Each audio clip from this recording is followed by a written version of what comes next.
자, 안녕하세요. 퍼스미술관의 관장 이한입니다. 자, 이번 시간에는 요즘 가장 핫한 데미안 허스트 따끈따끈한 전시 리뷰를 하는 시간을 가져보겠습니다. 자, 시작할게요. 바모스.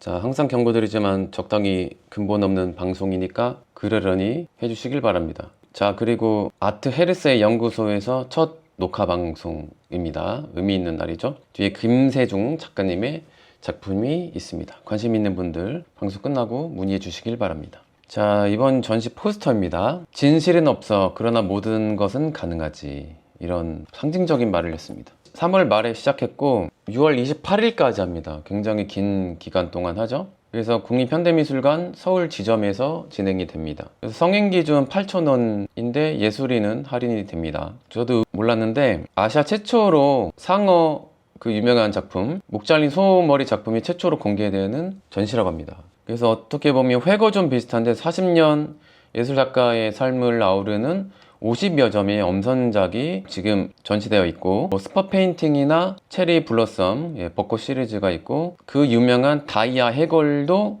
이번 전시 때 볼 수가 있습니다. 그리고 그 위층으로 가면 자신의 런던 스튜디오를 재현한 방이 있어요. 그래서 제가 저번 주에 다녀왔는데 예매는 거의 다 하루치 매진이 됐다고 해서 당일치로 가면 조금만 기다리면 의외로 빨리 볼 수 있다고 해서 그렇게 오래 기다리지 않고 줄을 서서 들어갔습니다. 입구 쪽인데 사람들이 되게 많아요. 데미안 허스트 관련된 내용이 있고, 그 다음에 이 작품부터 시작됩니다. 데님 셔츠인데 데님 셔츠라 되어 있습니다. 그러니까 데미안 허스트를 이렇게 좀 발음 비슷하게 언어 유희로 작품명을 만든 거죠.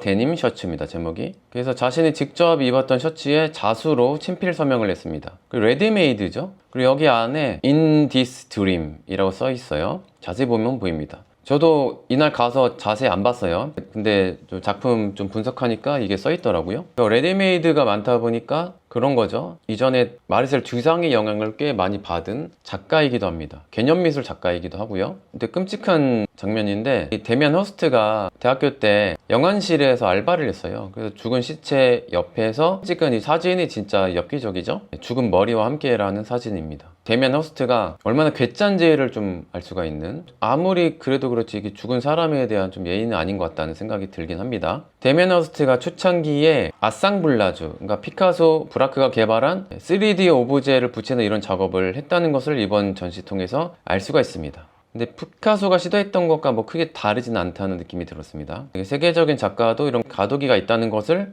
알 수가 있습니다. 데미안 허스트다운 작품이 나오기 전입니다. 연결고리가 그렇게 많아 보이진 않습니다. 기본적으로 레디메이드죠. 있는 오브제를 가지고 자신의 구상으로 만든 거. 데미안 허스트의 대표 시리즈 중에 하나죠. 이 작품이 엣지 페인팅 시리즈 중에 하나라고 합니다. 제가 제목은 자세히 적어가지 않아서 그 시리즈 전체적인 제목을 이번에 좀 많이 방송 때 소개합니다. 이 작품이 데미안 허스트가 데뷔했던 프리즈 1988년 전시 때의 작품 시리즈 중에 하나라고 합니다. 지금으로 보면 데미안 허스트가 알약 시리즈로 땡땡이 그림을 많이 그렸잖아요. 그것이 나오기 전에 어느 정도 좀 연결고리가 있지 않을까 그런 생각이 듭니다. 그 땡땡이에 약간 물감 흘리기가 좀 보입니다. 그래서 이때만 해도 혼자 그렸을 가능성이 있지 않을까 그런 생각을 해봅니다. 자, 그리고 비슷한 시리즈죠. 특히 프리즈 준비 시기 때 제작한 작품이라고 해요. 그래서 캔버스가 비싸다 보니까 당시 데미안 허스트가 되게 여유 있는 예술가는 아니다 보니까 공사장에 합판을 주워다가 그대로 쓴 거라고 합니다. 아까 이 작품도 그랬을 가능성이 있겠네요. 비슷한 시리즈니까. 지금은 액자화했죠, 보호를 위해서. 현재는 개인 소장이라고 합니다. 그러니까 이후에는 작가 본인이 안 그리고 조수들이 아주 정밀하게 정원으로 그리잖아요. 그래서 데미안 허스트 자체가 아주 정교하게 그리는 거랑은 안 어울린 작가라는 것을 알 수가 있죠. 혼자 수작업으로 그리다 보니까 되게 러프한 땡땡이 원들이 이렇게 보입니다. 그래서 최근에 이 거래가가 8억에서 16억 원 정도 한다고 합니다. 주로 가고시안을 통해서 나오나 봐요. 자, 그리고 데미안 허스트가 비교적 최근이죠. 비주얼 캔디 무제 시리즈입니다. 약간 추상표현주의 계열의 작가들과 좀 비슷하게 작품을 냈습니다. 나중에 마지막에 말씀드리지만 데미안 허스트다운 작품이 아니라서 좀 의외의 그림이기도 하죠. 그래서 비교적 최근 작품이라는 거죠. 최근에 데미안 허스트는 수작업으로 직접 작품을 많이 그립니다. 스스로 이제 본인이 그린다고 했어요. 자, 그리고 비교적 과거의 작품입니다. 무제인데 식기류를 알록달록하게 페인팅 해놓은 것 같아요. 손잡이 부분은 다 흰색으로 통일되어 있고, 이 시기가 1991년에 상어 작품으로 이미 세계적인 스타가 된 뒤에 만든 작품입니다. 근데 그때 자극적인 작품만 한다는 비판이 쏟아졌을 때 런던의 주방용품 가게에서 냄비 세트가 좀 알록달록하게 보였나 봐요. 그래서 벽에 걸린 냄비가 추상화처럼 보였다고 합니다. 이 기능성이 원래 있는 주방 도구지만 이렇게 보면 굉장히 장식적인 효과가 있다 보니까 사탕 같은 색깔이잖아요. 제목도 그렇지만 그래서 즉각적인 구매 욕구를 자극한다는 거죠. 현대 소비 사회의 작동 방식을, 그런 인사이트를 보여주는 게 아니냐, 이런 평가가 있습니다. 이 작품이 우리나라 돈으로 약 2억 5천에서 5억 원 정도 하는 작품이라고 합니다. YBA 초기작 중에 약간 재평가받는 그런 작품 중에 하나라고 합니다. 그리고 이런 작품도 있었네요. 약간 굉장히 미니멀한 단색화처럼 보일 수도 있는데 캐비넷을 덮은 거라고 합니다. MDF 의약품 패키지라고 해요. 제목은 자살이고요. 근데 이게 약간 관처럼 보이도록 의도하지 않았을까. 그러니까 이걸 열면 약 캐비넷이 나오는 거거든요. 다른 작품은 캐비넷 속 약품들을 이렇게 많이 진열하는 시리즈로 많이 작품을 했잖아요. 그래서 현대인이 예술보다 약을 믿는다, 종교보다 약을 믿는다, 그런 것을 좀 보여주는 의도의 작품이지 않나 싶습니다. 1993년이면 본격적으로 약 시리즈 하기 전이 아닐까 싶습니다. 근데 허스트의 현금기의 작품이다 보니까 기본적으로 20억 원에서 30억 사이에 나온다고 합니다. 자, 그리고 레고 같은 작품이 벽 위에 있습니다. 빈 곳이란 작품이고 약간 테트리스 같기도 하죠. 색채 박스가 그런 거라고 해요. 모서리잖아요. 어떤 곳이나 모서리 구석은 사람들이 잘 안 보죠. 그래서 데미안 허스트가 모서리를 주인공으로 만들 의도로 역발상의 작품이라고 합니다. 자동차 도색에 쓰이는 반짝거리는 에나멜 페인팅으로 작업한 거라고 해요. 기본적으로 데미안 허스트는 일단은 비주얼은 알록달록한 컬러를 되게 좋아하는 것 같습니다. 이 작품은 약 30억 원대 가치를 한다고 합니다. 이번에 가져온 작품들이요, 대다수가 개인 컬렉션, 프라이빗 컬렉션 작품들이 많아요. 돈을 진짜 많이 번 거죠, 이 작가. 그리고 스핀 페인팅 연작이 엄청 많잖아요.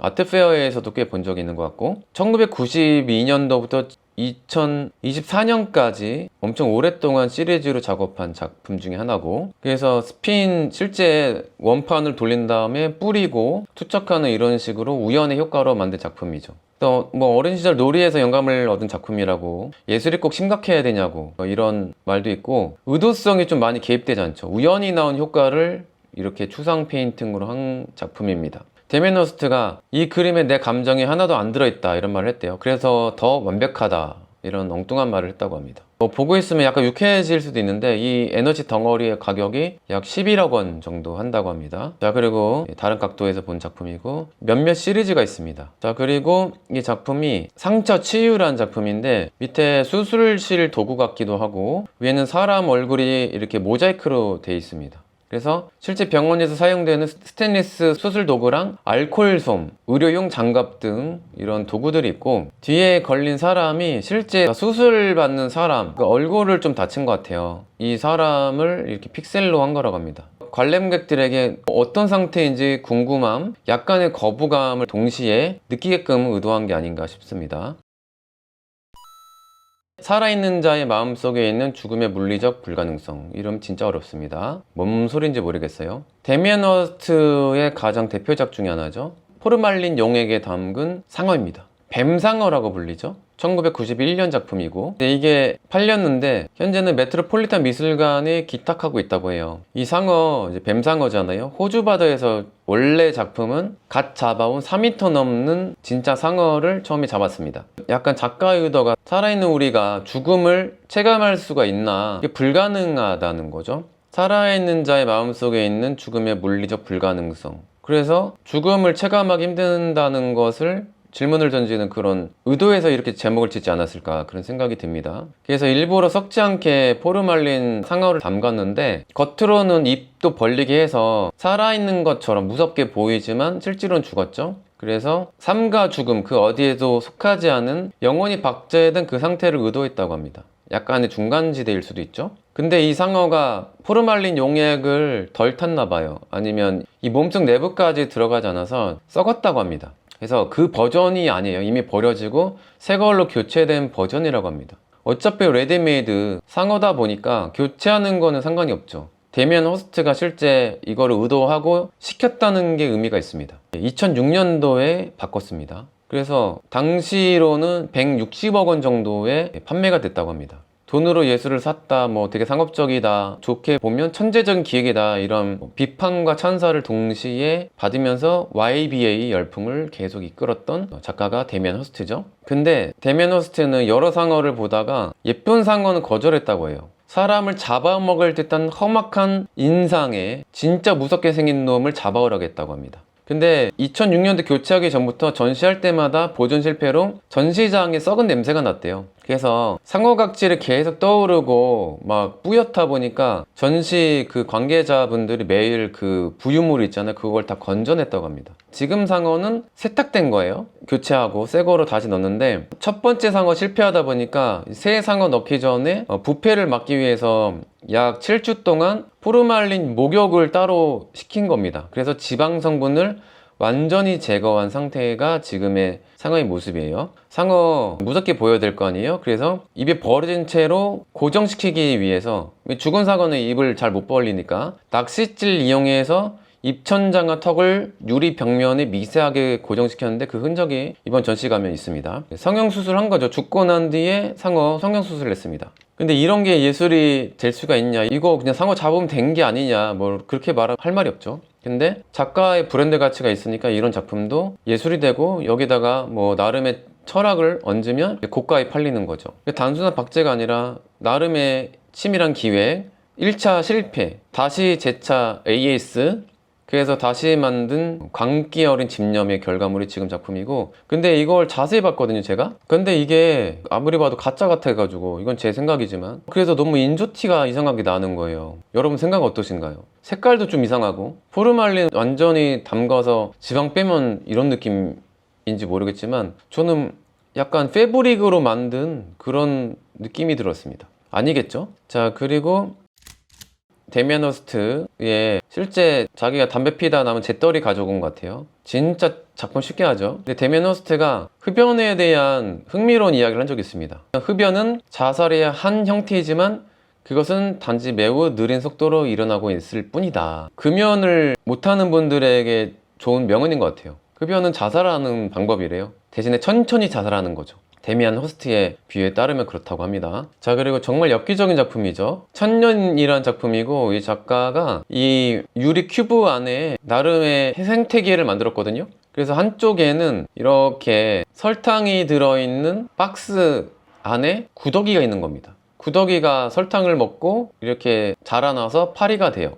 파리가 이쪽으로 건너와서 피를 빨아먹는 거죠. 여기 설탕도 있고, 그러다 재수가 없으면 여기 파리장 전기에 지져가지고 죽습니다. 그래서 애들이 한 번은 여기 들어갈 수밖에 없다 보니까 여기 딱 죽고 반대쪽에서는 계속 파리가 태어나는 거죠. 그래서 1000년 동안 지속될 생태계를 만들었다는 의미에서 천년이란 제목을 지었다고 합니다. 사치 컬렉션이 초반에 YBA 작가들 작품 많이 샀다가 나중에 좀 많이 팔았거든요. 이 작품은 여전히 수장인 작품이고, 근데 이게 이 개념을 산 거지 소가 원래 있는 소를 가지고 오진 않습니다. 약간 작품을 하기 전에 지시문이 있거든요. 작품 전시할 때에 설명서가 있어요. 그거대로 전시를 해야 되거든요. 그걸 그대로 지킨 거죠. 그래서 실제 이 썩은 소를 영국에서 못 가져옵니다, 어차피. 그래서 이거 디테일 말씀드리자면 이거 한우예요. 가죽까지 뜯겼어요. 어우, 되게 잔혹하죠. 다른 작품도 그렇지만 데미안 허스트의 기본적인 철학은 메멘토 모리죠. 혹은 바니타스, 죽음의 덧없음, 죽고 사는 과정을 반복되게 했습니다. 그죠?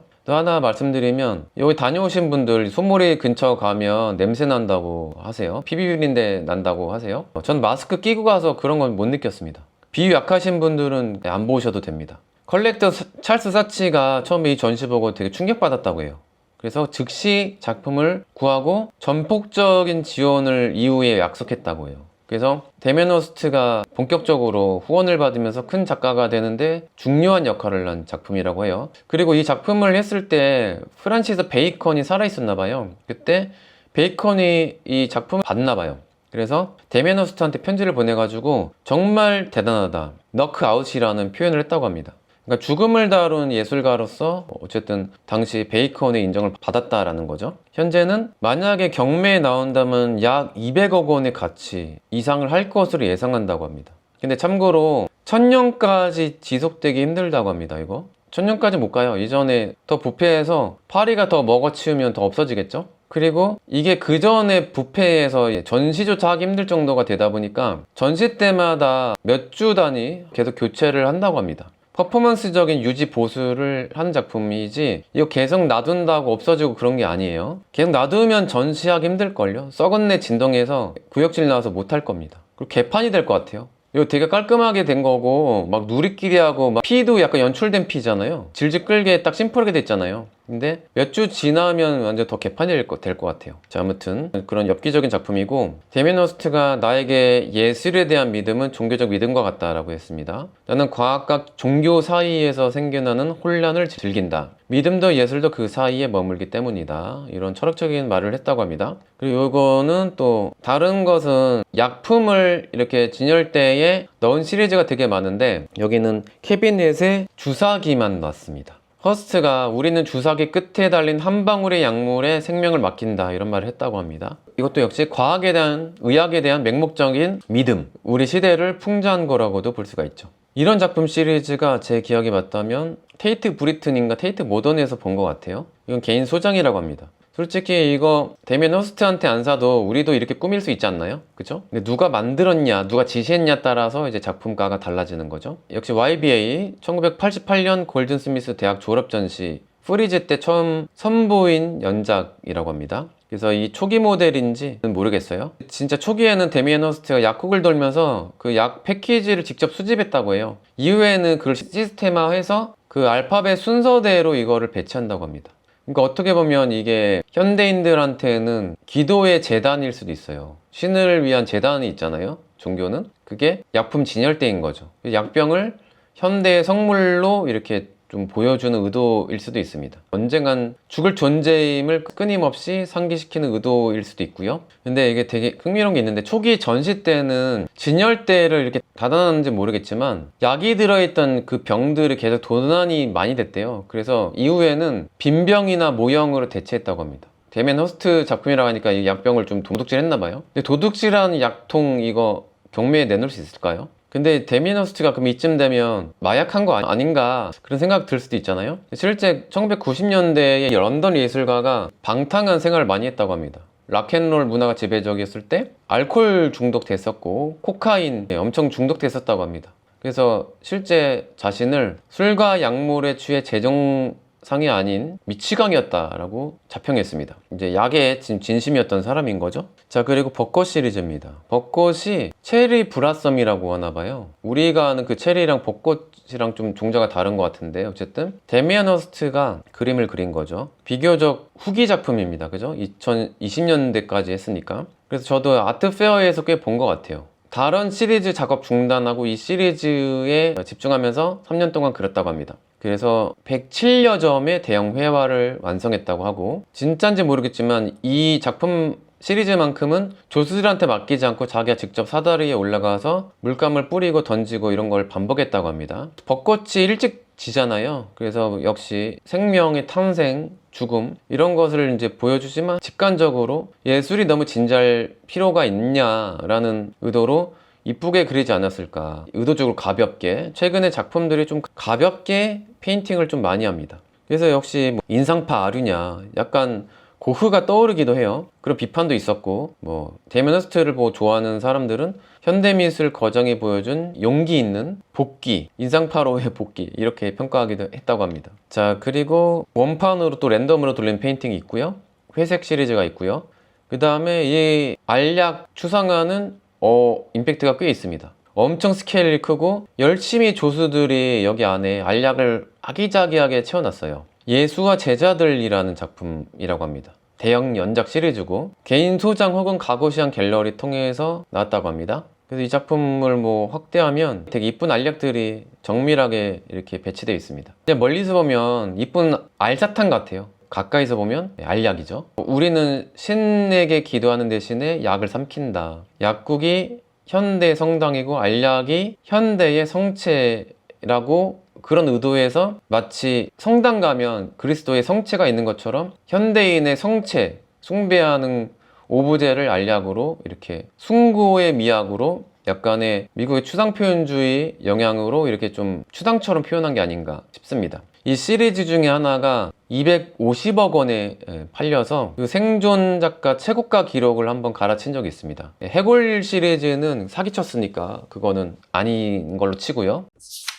그렇게 따지면 이 알약 하나리 다이아몬드보다 비싸다고 합니다. 이 알약 아주 열심히 조수들이 잘 배치했습니다. 조수들한테 그래 알약값 하나 줘야 되지 않을까? 그런 생각이 드네요. 자, 그리고 해골 시리즈 죽음의 춤이란 작품입니다. 죽음의 춤은 약간 옛날에 흑사병 유행했을 때 중세인들이 혹은 르네상스 초창기 사람들이 흑사병을 약간 의인화해서 해골로 많이 표현했거든요. 그게 생각이 납니다. 그리고 약간 스팟 시리즈 알약 원을 조수들 시켜서 알록달록하게 표현한 시리즈 중에 하나입니다. 이 작품이 아트페어에서도 꽤 나왔죠. 근데 개인적으로 미니멀리즘 거장 혹은 오바트 거장, 브릿지 라일리가 연상이 됩니다. 근데 이런 겹치는 작품은 너무 많으니까요. 그리고 물고기 박지한 시리즈가 있고 생선이죠. 그 스팟 시리즈, 스팟 페인팅 연작 중에 하나고 1986년부터 지금은 거의 안 하는 걸로 알고 있어요. 자, 그리고 신교도라는 작품입니다. 그 미켈란젤로에 대한 오마주라고 해요. 그래서 의도적으로 미켈란젤로가 공수했던 최고급 대리석 이탈리아의 카라라 산에서 대리석을 공수했다고 합니다. 만든 건 역시 조수들이 했겠죠. 근데 사람의 그 내장, 내부를 역시 같이 배치했습니다. 근데 이게 약간 천사를 표현한 것 같은데 천사는 영적인 존재로 여겨지지만 데메노스트는 그 내부를 이렇게 근육, 내장, 뼈로 가득 찬 약간 생물학적인 그 표현으로 해부한 상태로 이렇게 보여주는 시리즈를 많이 그리죠. 동물도 그렇고. 그러니까 매끄러운 피부와 적나라한 그 내장, 잔혹함, 이걸 한 몸에 보여주는 시리즈로 충격과 이 약간의 숭고함 이런 걸 동시에 보여주는 의도라고 합니다. 현대적인 메멘토 모리를 보여주는 의도로 표현했다는 말도 있고요. 이 작품 시리즈가 개인 소장인 것 같은데 약 41억 원에서 82억 원 정도 가치의 작품이라고 하고, 그 초창기에는 데미안 허스트를 화이트 큐브가 홍보를 많이 했었고 이후에는 가거시안을 통해서 많은 작품들을 많이 팔았습니다. 그리고 화이트 큐브도 그렇고 가거시안도 이미 데미안 허스트 작품을 소장을 꽤 많이 해서 큰 경매사에서 낙찰할 때 작품가 방어를 많이 한다고 합니다. 자, 그리고 그 논란이 많은 신의 사랑을 위하여 라는 작품입니다. 작품이요, 실제 18세기의 유럽 남자 누군지는 밝혀지지 않았어요. 그 사람의 얼굴을 본따서 백금으로 만들었어요. 본따서 주조 메인 재료는 백금이고 이 치아는 그 실제 두개골에 죽은 남자의 치아를 그대로 썼다고 해요. 이 치아 여기 썩은 거는 여기 좀 없네요. 그리고 8,601개의 다이아를 촘촘히 박은 해골입니다. 그래서 이 재료비가 얼마냐 지금도 논란이에요. 말할 때마다 재료비가 바뀌어가지고 정확하게 알 수가 없습니다. 285억이라고 밝힌 적도 있고요. 데미안 허스트가 죽음에 대한 승리를 표현하기 위해서 죽음의 상징인 해골을 가장 값비싼 보석으로 덮어서 죽음을 이겨내고 싶었다 이런 의도로 작업했다고 합니다. 이해는 안 가지만. 그리고 한편으로는 자본주의에 대한 물질에 대한 탐욕을 좀 표현한 걸 수도 있죠. 죽음과 부의 상징인 다이아를 동시에 박음으로써 돈으로 죽음마저 미화하려는 인간의 탐욕을 표현했다는 말도 있고요. 당연히 논란이 있죠. 진짜 유골을 재료로 쓰는 게 맞나 이런 윤리적인 논란도 있습니다. 어머니가 독실한 가톨릭 집안이에요. 영국은 대다수가 영국 성공회를 믿는데 데미안 허스트 집안은 로마 카톨릭이었어요. 그래서 초기 작품들이 너무 기괴해서 신의 사랑을 위해서라도 제발 평범한 것 좀 해라는 의도에서 For the love of God 이런 말을 한 것을 그대로 제목으로 옮겼다고 합니다. 역시 엄마 말 안 들었죠. 실제 죽은 사람의 두개골로 작업을 한 거죠. 근데 제가 이전에도 말씀드렸지만 그때 발표했을 때만 해도 제가 대학교 때인데 5천만 파운드 9,500억 원에 팔렸다고 기사가 났었거든요. 그래서 세상에서 가장 비싼 작가 타이틀을 얻었어요. 생존 작가 중에. 근데 스스로 2022년 뉴욕타임즈하고 인터뷰를 했거든요. 그때 실제로 이 작품 판매된 적 없고 여전히 런던 해튼가든 보관금고의 화이트 큐브 갤러리 소규모 투자자들이 공동으로 소유 중이라고 밝혔습니다. 뒤늦게라도 이렇게 폭로한 용기는 저는 존중합니다. 근데 어쨌든 과거에 사기쳤다는 거 밝힌 거죠. 이거 사기죄로 고소 안 당하나 했는데 피해를 받은 사람이 없으니까 그건 뭐 문제가 없었나 봐요. 대신에 본인은 엄청난 이득을 얻었죠. 세계에서 가장 비싼 작가 타이틀을 얻다 보니까 엄청난 브랜드를 갖게 됐잖아요. 이 현대미술이 얼마나 난장판인지를 보여준 사건입니다. 8일 무렵에 처음에 의심한 사람이 있대요. 아트 뉴스페이퍼 편집장 크리스티나 루이스라는 사람이 바로 그 발표난 날 약 3,800만 파운드 가격 낮추어서 협상 중이라는 그런 보도를 했는데 갑자기 기적적으로 5천만 파운드가 된 거죠. 1.5배 이상으로 이렇게 거래가 됐다고 이렇게 뉴스가 나온 거죠. 그리고 두개골 재료비가 실제는 1,500만 파운드가 아니라 1,000파운드도 안 된다고 의문을 제기하기도 했습니다. 작은 일화가 다 논쟁인 작품이에요. 비평가들에 따르면 예술의 종말을 보여준 작품이라고 이런 호평도 있었습니다. 앞에 뒤에 참고로 이 이마의 다이아는요, 데미안 허스트가 좋아했던 만화 캐릭터의 영향을 받았다고 합니다. 이 작품이 비욘드 빌리프라는 전시회에서 처음 공개가 됐을 때 지정된 입장권을 소지한 사람들이 엄청 덩치 큰 보안 요원들에 의해서 에스코트 받으면서 이 해골의 방에 들어가야 했대요. 근데 이 작품을 볼 수 있는 시간 딱 2분만 줬다고 합니다. 그래서 되게 신비주의로 그런 거죠. 여러 작품들 보다가 주인공을 이 작품으로 만든 거예요. 여러 나비 죽은 작품들 다 조연이었습니다. 자, 근데 이 작품이 표절 논란이 있습니다. 과거 데미안 허스트의 친구였던 존 르케이가 이 작품 보자마자 직감했대요. 나 따라했구나. 수정으로 박은 해골을 이미 만들었었거든요. 1990년에. 데미안 허스트는 훨씬 뒤에 만들었죠. 그래서 보자마자 엄청 당황했대요. 14년 전에 내가 했던 작업이랑 똑같잖아 이런 생각하면서. 그래서 이게 뭐 표절 논란도 있고. 근데 2018년에 데미안 허스트가 더 타임즈에서 어차피 내 아이디어 다 훔친 것이다 이런 말을 했습니다. 가끔 이렇게 솔직한 말 할 때는 이런 건 좀 멋있다고 생각합니다. 너무 따라한 것 같아요. 근데 데미안 허스트의 논쟁이 되는 대다수의 작품들이요, 아까 상어 시리즈도 그렇고 표절 논란이 있습니다. 그 형식이 근데 너무 비슷해요. 그러니까 따라해도 유명해지면 원조가 된다는 것을 보여줍니다. 그래서 작가님들 일단 떠야 돼요. 그래야 안 억울합니다.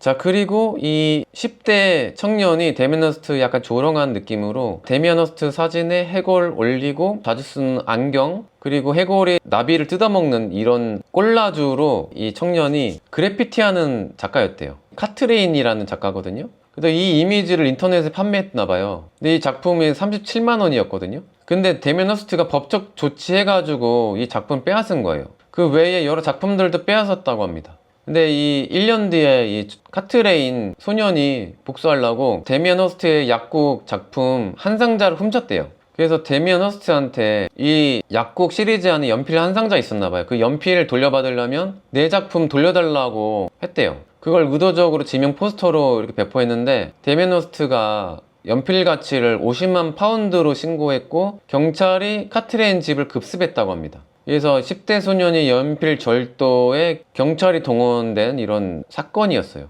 근데 이제 예술계에서는 이렇게 옹졸하냐 이 꼬마에 신고하고, 그래서 데미안 허스트한테는 좀 안 좋은 이미지가 더 쓰여진 거죠.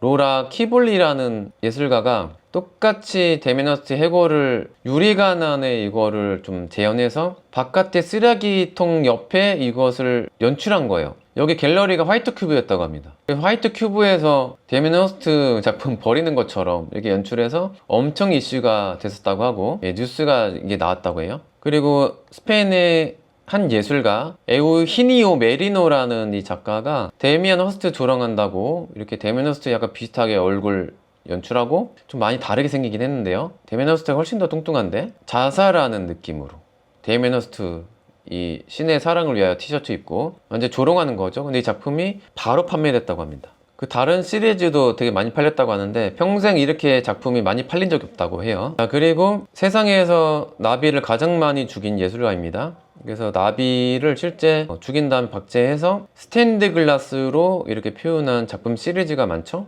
혹은 기하학적인 패턴으로 만다라 패턴으로 작품한 것도 유명하고요. 그죠? 아트페어에 꽤 많이 나왔었습니다. 그래서 수천 마리 날개를 핀셋으로 하나하나 집어서 에나멜 페인트에 고정했다고 합니다. 성당의 장미창을 그렇게 정교한 패턴으로 재현했고 역사적인 성당 스탠드 글라스를 오마주했다고 합니다. 역시 종교적인 거죠. 인간이 고대 그리스에서는 나비가 영혼을 상징했고 기독교 도상에서는 부활을 상징합니다. 나비가 되게 짧게 살잖아요. 그런데 죽은 나비를 박제해서 영원한 아름다움을 표현했다.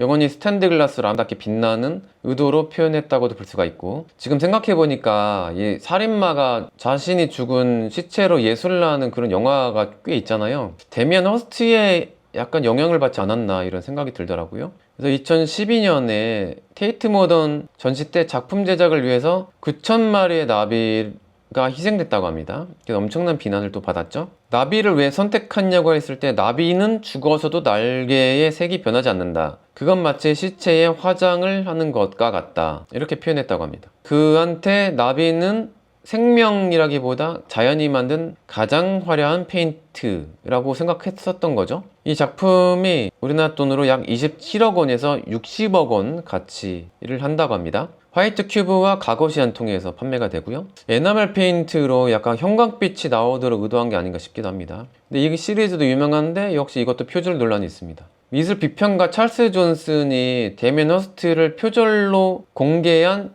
15건 사례를 정리를 했다고 해요. 표절 논란이 15건이나 됩니다. 데미안 허스트보다 훨씬 이전부터 1994년부터 나비날개로 스탠드 글라스 작업한 로리 프레셔스 작업이 왼쪽이고 오른쪽이 데미안 허스트입니다. 작업 방식이 너무 똑같죠? 근데 데미안 허스트가 했으니까 더 비싸게 팔리고 더 유명한 겁니다. 그리고 성 바르톨로메오의 환희라는 작품인데 이 작품은 은으로 작업했습니다. 기본적으로 나중에 에디션에 따라서 청동 혹은 금으로 도금하기도 했었고, 이 작품이 65억 원 이상의 가치를 한다고 합니다. 근데 이 작품이 밑에 뭔가 가죽 같은 게 딱 벗겨져 있거든요. 이게 뭐냐면 미켈란젤로의 최후의 심판 시스티나 성당에 있는 벽화를 보면 바르톨로메오 그 성인 옆에 가죽 벗겨진 그 모습이 있거든요. 그걸 오마주했다고 해요. 바르톨로메오가 껍질이 벗겨지는 형벌로 돌아가셨잖아요. 그래서 이 근육을 보면 껍질이 벗겨진 그 근육줄의 몸으로 의도적으로 작업했다는 게 보입니다. 근데 엄청 몸짱이죠? 몸짱 바르톨로메오 성인입니다. 이때가 2000년대 중반 세계에서 가장 부자 예술가로 엄청 이슈가 됐던 시기라고 합니다. 해골을 쌓은 탑도 있고요. 사람들 이렇게 보고 있습니다. 약국 시리즈, 약과 관련된 수술도구 시리즈 이렇게 비치를 해놨습니다. 그리고 유니콘을 한쪽 면에서는 그냥 살아있는 유니콘처럼 했지만 반대쪽에서는 이 해부한 그 조각면을 또 동시에 보여줍니다. 이런 시리즈가 꽤 있죠. 이 작품 시리즈가 70억에서 90억 원 정도 가격의 가치를 가지고 있다고 합니다. 2010년에 화이트 큐브에서 단독 전시 통해서 처음에 알려진 작품이라고 해요. 개인 수장이고, 그래서 이 작품 보면 이제 좀 끝날 줄 알았는데 솔직히 가고 싶었는데 또 있다고 하니까 위층으로 올라갔습니다. 가는 중간에 사람들이 다음 차로 이게 줄 서 있는 장면이에요. 제가 오히려 끝물에 들어가서 줄 거의 안 섰거든요.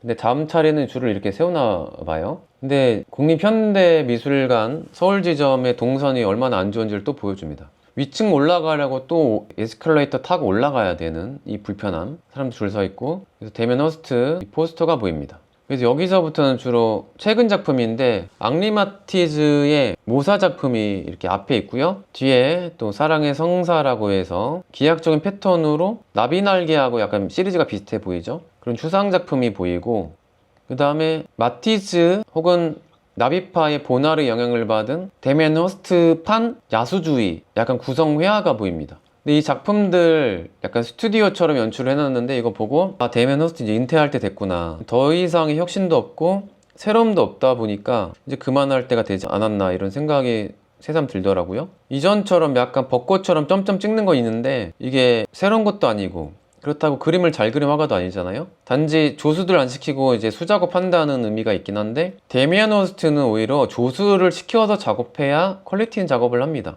수작업하는 순간 데미안 허스트의 장점도 아니고 데미안 허스트다운 그런 개념이 없어지다 보니까 더 메리트가 떨어진다는 생각이 들더라고요. 그래서 자신의 가치를 오히려 깎아먹는다라는 생각이 들더라고요. 그래서 이런 시리즈가 있고 거울에서 대한민국 사랑해요 썼습니다. 이런 거는 오케이.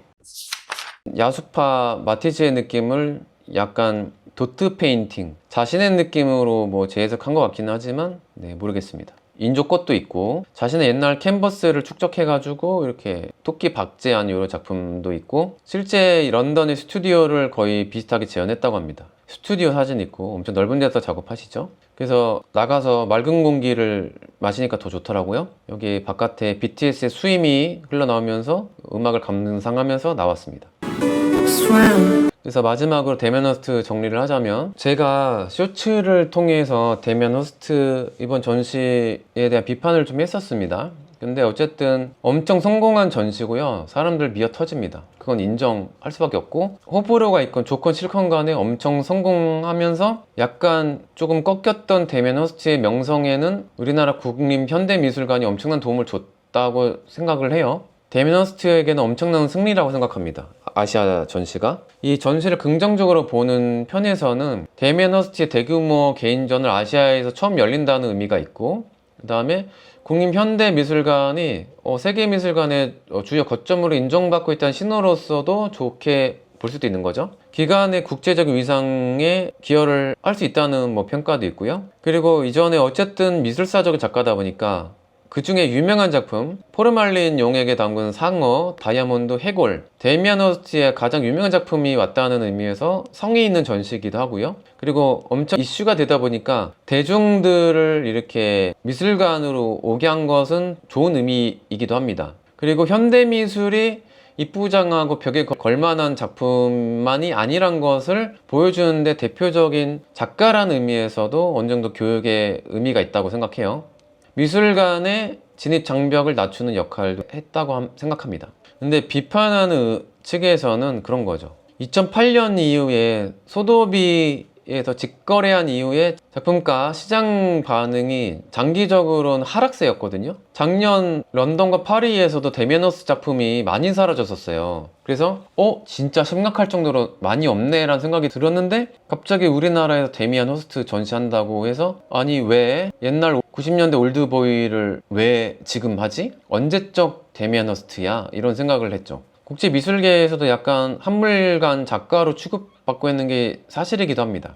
그래서 이 시점이 매우 아쉽다 하더라도 서도 먼저 해주고 데미안 허스트 좀 나중에 하든가. 왜냐면 이 오픈한 시기가 하필이면 BTS 컴백 시기와 너무 맞닿아 있었거든요. 전 세계 한류 팬들이 서울에 왔는데 경복궁에 옆에 BTS 음악이 흐르는데 한물간 런던 YBA 작가를 띄워주고 있는 우리 미술계의 현실 너무 안타까웠습니다. 저는 지금 동시대로 새로움, 혁신, 신선함으로 따지면 서도 이불 양예규 혹은 한국계 사디차 이런 작가들 혹은 외국 작가 중에서는 모나 하툼, 자인보 이런 실험적인 작가들 꽤 많거든요. 근데 옛날 전성기 작품을 뒤늦게 이렇게 한다는 게 너무 아쉬웠습니다. 국민 세금으로 운영되는 국립기관에 한국의 대표 작가를 해외에 좀 소개하면 되게 의미가 있다는 생각이 드는데 좀 시기가 너무 아쉽습니다. 하려면 2000년대 전성기 때 전시했으면 되게 좋았겠죠. 근데 지금은 너무 아쉽다라는 거죠. 1990년대면 과거의 미술사거든요. 그걸 2026년에 엄청 새로운 것처럼 전시한다는 게 좀 아쉬웠습니다.